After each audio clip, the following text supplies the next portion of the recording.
नांदेड येथील सचखंड गुरुद्वारा बोर्ड कायदा 1956च्या कलम 11 मध्ये सुधारणा करण्याच्या मागणीसाठी नांदेड येथील शीख धर्मीय आक्रमक सरकार नियुक्त प्रशासक डॉक्टर विजय सतबीर सिंग यांच्या पुतळ्याचे केले दहन। नांदेड येथील श्री सचखंड गुरुद्वारा बोर्ड कायदा 1956च्या कलम 11 मध्ये तत्कालीन महाराष्ट्र सरकारने कायद्यात सुधारणा करून अध्यक्ष निवडीचा अधिकार सरकारला राखून ठेवला होता। मात्र याला नांदेडमधील शीख धर्मीयांनी विरोध दर्शवत जिल्हाधिकारी कार्यालयासमोर आंदोलन सुरू केले आहे।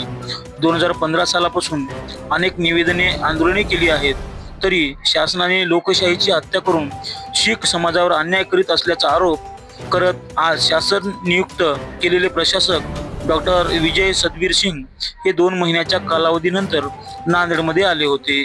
त्यावेळी आंदोलकांनी विजय सतबीर सिंग यांच्या पुतळ्याचे दहन करून हातात काळे झेंडे घेत कलम 11 मधील सुधारणा रद्द करा म्हणत सरकारची मनमानी चालणार नाही अशा घोषणा देत आंदोलकांनी गुरुद्वारा परिसर दणाणून सोडला आहे। सरकारी प्रधान जिंदाबाद, सरकारी प्रधान जिंदाबाद, सरकारी प्रधान जिंदाबाद, सरकारी प्रधान जिंदाबाद। नहीं चलेगी, नहीं चलेगी। ए छोड़ इधर इधर इधर।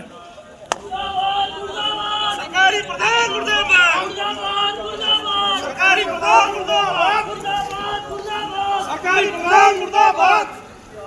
ओले सोनिहा शराबी प्रधान, शराबी प्रधान मुर्दाबाद, शराबी प्रधान मुर्दाबाद, शराबी प्रधान मुर्दाबाद, शराबी प्रधान मुर्दाबाद, शराबी प्रधान मुर्दाबाद, शराबी प्रधान मुर्दाबाद, शराबी प्रधान मुर्दाबाद, शराबी प्रधान मुर्दाबाद। नहीं चलेगी, नहीं चलेगी, नहीं चलेगी, नहीं चलेगी, नहीं चलेगी, नहीं चलेगी।